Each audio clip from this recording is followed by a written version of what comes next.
2019 Toyota Harrier versus 2019 Honda CR-V. இது ரெண்டுல எது பெட்டர் அப்படின்னு கேட்டிருக்கீங்க.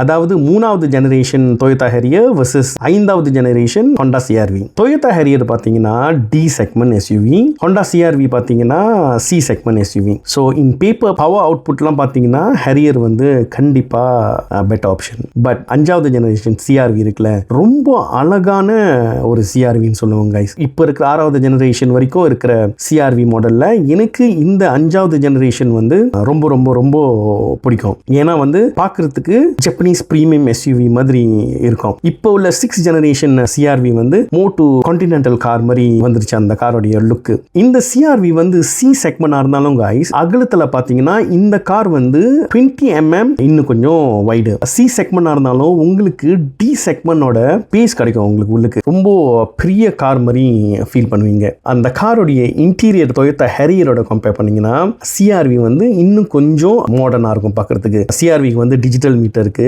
Harrier வந்து அனலாக் யூஸ் பண்றாங்க. ஸோ கொஞ்சம் போரிங்கா இருக்கும் அந்த இன்டீரியர் பார்க்கிறதுக்கு CR-V-ஓட கம்பேர் பண்ணீங்கன்னா. என் கண்ணுக்கு டிசைன்லயும் சரி, இன்டீரியர்லயும் சரி, ஸ்பேஸ்லயும் சரி, என்னுடைய பர்சனல் ஒப்பீனியன் கேட்டீங்கன்னா இந்த ரெண்டையும் கம்பேர் பண்ணி நான் வந்து Honda CR-V தான் சொல்லுவாங்க. ஓகே, பாய்.